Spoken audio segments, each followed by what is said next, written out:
Уважаемые подписчики, сегодня предлагаю испечь скандинавские булочки для бургеров. Эти булочки делаются с использованием отварного картофеля. Причем отварной картофель может быть как обычный белый, так и 50% всей массы картошки можно заменить на сладкий картофель батат. Для начала приготовим картофельное пюре.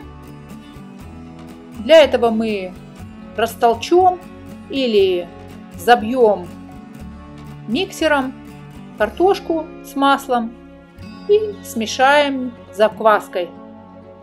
Смешать нужно просто легко, для того, чтобы ингредиенты более или менее перемешались.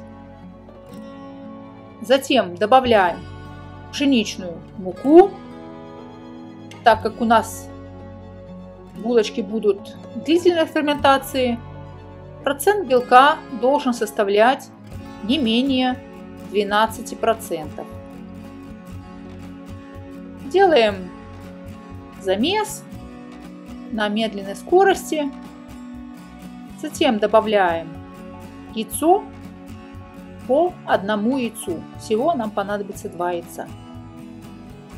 Использование картошки в хлебных изделиях очень распространенная практика в очень многих странах.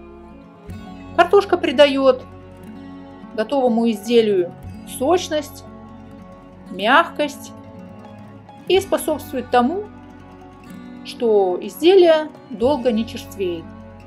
Это связано с тем, что при привнесении картофеля мы привносим желатинизированный крахмал.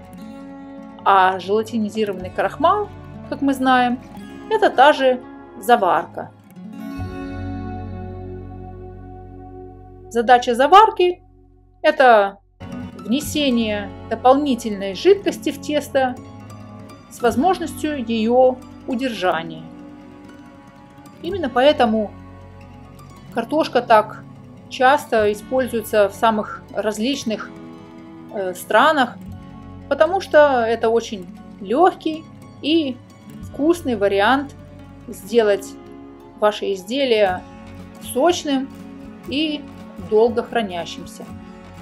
Замешиваем тесто до развития клейковины. При этом делаем остановки и проверяем, для того, чтобы не перемесить тесто, если вы месите тестомесом.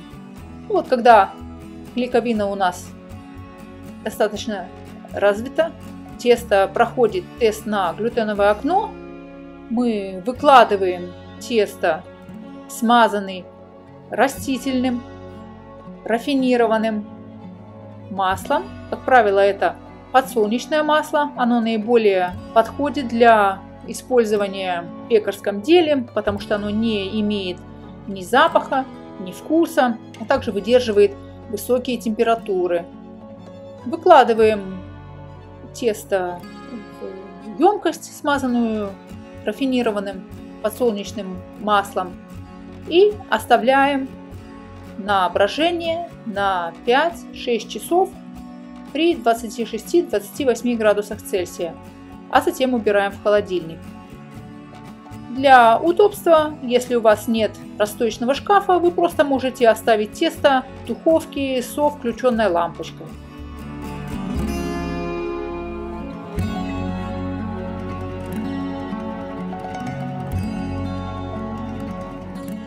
На следующий день достаем тесто из холодильника. Как мы видим, оно у нас хорошо поднялось, разрыхлилось и имеет воздушную консистенцию. Оно похоже на перину. Даем тесту согреться в течение 1 часа при комнатной температуре, а затем производим разделку на заготовки. Из этой массы теста у нас получается 9 булочек для бургеров.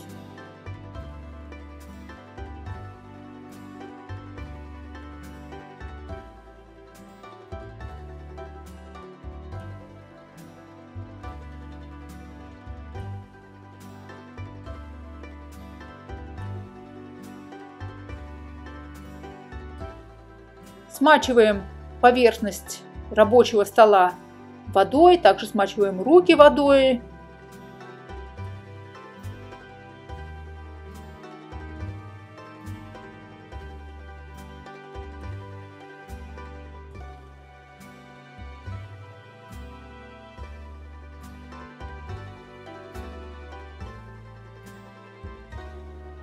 И через весы делим тесто на 9 одинаковых заготовок.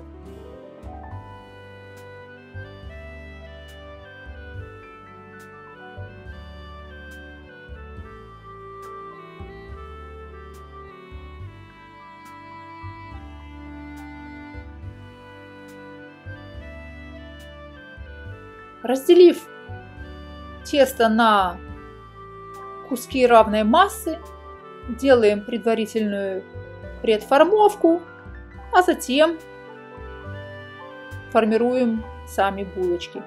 Предформовка делается путем формирования в шарик.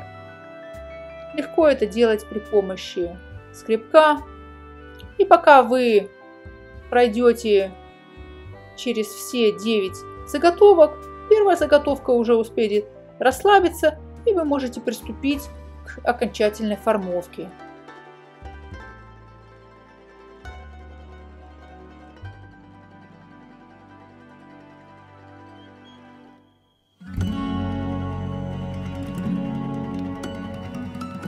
Формируя булочки, следует обращать внимание на то, чтобы натяжение на поверхности было достаточное для того, чтобы они сохранили свою округлую форму и хорошо поднялись при выпечке. Формируя заготовки, следует быть внимательным, чтобы шлюз был полностью закрыт. Это делается легко путем подкатывания вот таким вот образом. И если у вас шлюз не полностью закрылся, то вы можете сделать просто подтяжку пальцами. Но следите за тем, чтобы шлюз у вас был закрыт. Это обеспечит булочкам устойчивую, круглую, красивую форму. Оставляем заготовки на расстойку на 3-4 часа при температуре 26-28 градусов. После окончания расстойки булочки должны увеличиться в объеме примерно в 3 раза. Перед посадкой в печь смазываем поверхность заготовок яичным меланжем. Для этого взбиваем яйцо и пропускаем взбитое яйцо через сито. Это базовое требование к яичной смазке.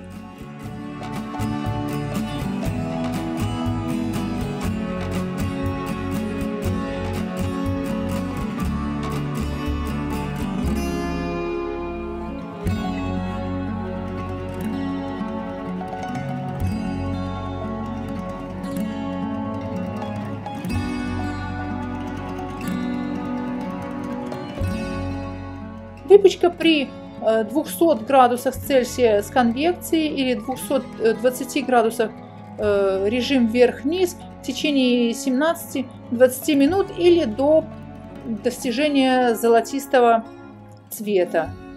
Оставляем булочки охладиться на решетке, а затем используем по назначению.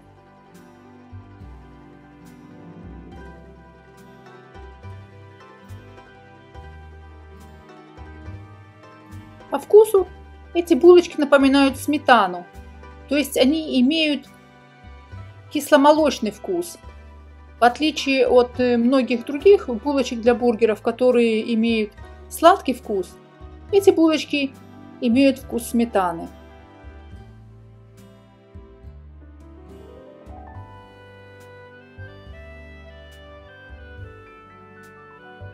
Если вам понравилось это видео и вы нашли его полезным, я буду признательна и благодарна, если вы подпишитесь на мой канал, поставите лайк, а может быть, разместите ссылку на это видео в своих социальных сетях. Пеките на здоровье!